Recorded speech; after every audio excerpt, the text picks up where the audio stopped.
A police corruption probe in South Africa has revealed something that should stop you cold. Investigators allege that the same system meant to protect witnesses may have exposed one to deadly risk, while an alleged drug cartel operated in the shadow of official authority. In a country already bruised by years of corruption scandals, this revelation lands like a punch to the chest, because it suggests the problem is no longer just about stolen money, but about compromised justice itself. What follows is not simply a story about a single case or a single officer. It is about how an alleged drug cartel, trusted badges, and a murdered witness became entangled in a way that raises uncomfortable questions about who really holds power when law enforcement turns inward.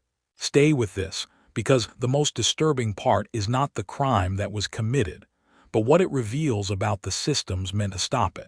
Before you decide where you stand, ask yourself this. If a witness risks everything to speak, but the system meant to protect them is compromised, would you still come forward? That question sits at the heart of South Africa's latest police corruption probe, and it echoes far beyond one courtroom or one investigation. The story begins with allegations that have circulated quietly for years, like smoke without fire, until investigators finally named what many had feared. A network believed to be linked to drug trafficking was allegedly operating with inside knowledge of police movements. This is not the cinematic version of corruption, but the slow, corrosive kind where information leaks, files disappear, and the wrong people seem to arrive at the right places too quickly. It changes the balance of power. Silence becomes currency. What makes this particularly chilling is how ordinary it can look on the surface. Officers still report for duty. Stations still open their doors. Patrol cars still move through communities. Yet behind that normality, investigators allege that certain individuals exploited their positions, not to enforce the law, but to protect criminal interests. When law enforcement becomes a shield for crime, the line between protector and predator blurs fast. At the center of the probe is the claim that a witness, someone with critical information, was murdered. Authorities have been careful about details, but the implication is clear. Information may have traveled from inside the police to outside criminal networks. That single possibility changes everything. It means corruption is no longer victimless. It carries a human cost. Witnesses are the fragile backbone of justice. Without them, cases collapse, truth stays buried, and criminals walk free. In South Africa, where witness intimidation has long been a concern, this alleged killing has struck a nerve. It suggests that even the act of cooperating with authorities may carry a fatal risk when internal systems are compromised. Fear spreads faster than facts. What investigators are now trying to untangle is not just who pulled the trigger, but how information flowed. Who knew what and when? Who had access to sensitive files? Who made phone calls that should never have been made? These questions matter because corruption rarely announces itself loudly. It hides in routines, in trusted relationships, in assumptions that uniforms equal integrity.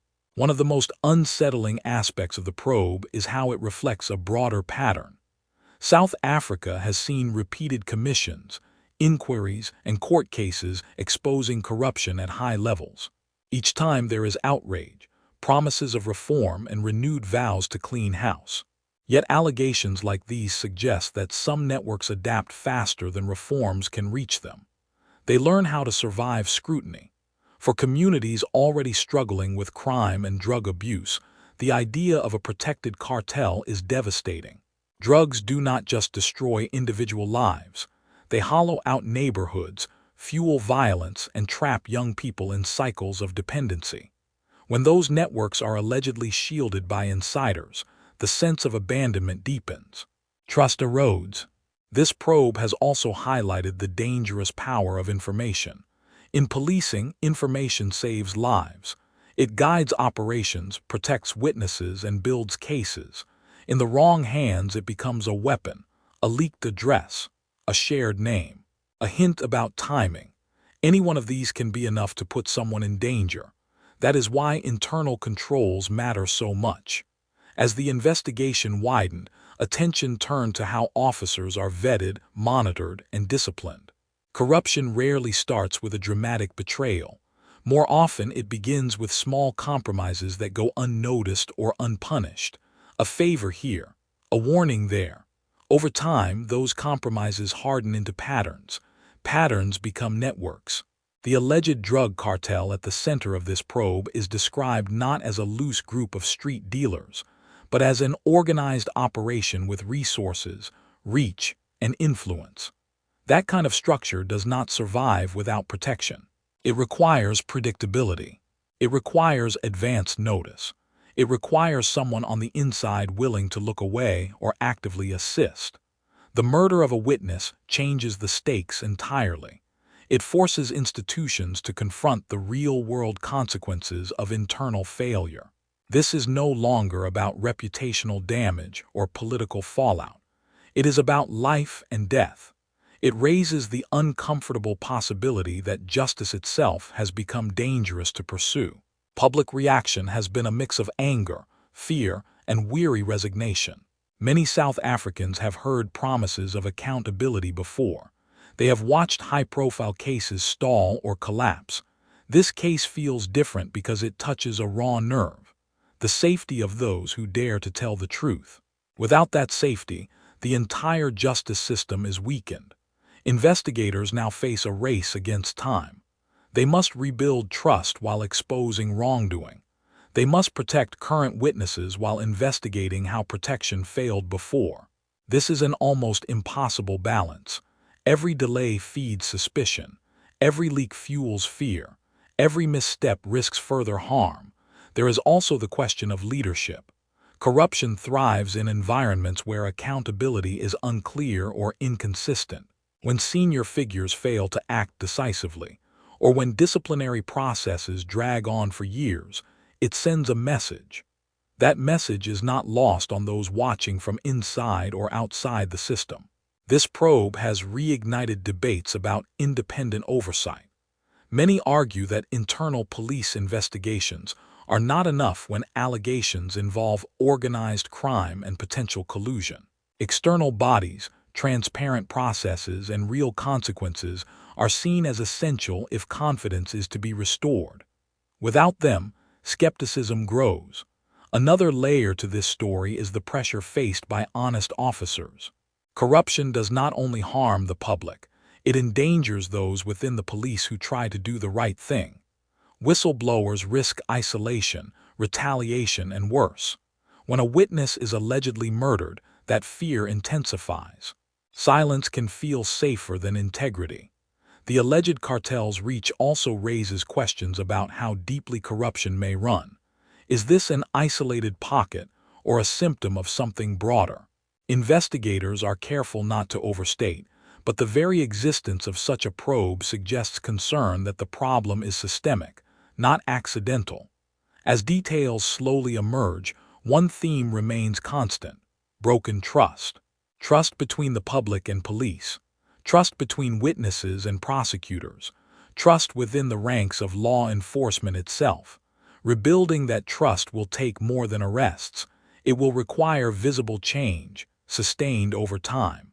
Halfway through this story, it is worth pausing on one reality.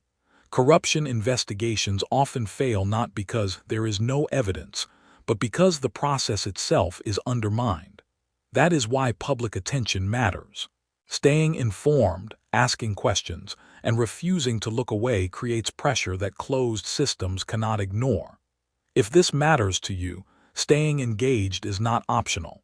The second half of the probe delves into the mechanics of how such alleged collusion could occur. Investigators are examining communication records, financial trails, and operational decisions. Patterns matter more than single actions. One suspicious call can be explained away. Dozens cannot. There is also scrutiny on witness protection programs. These programs are only as strong as their weakest link. A single compromised officer can undo months of careful planning. That vulnerability is now front and center. Reform here is not a technical detail. It is a moral imperative. Some experts point out that corruption linked to drug trafficking is particularly hard to eradicate. The profits are high, the risks are spread, the incentives to bribe or intimidate are constant. This makes strong internal culture and leadership even more critical. Without them, enforcement becomes selective. The emotional toll of this case is often overlooked. Families of victims, including the murdered witness, live with unanswered questions. Communities wonder who they can trust.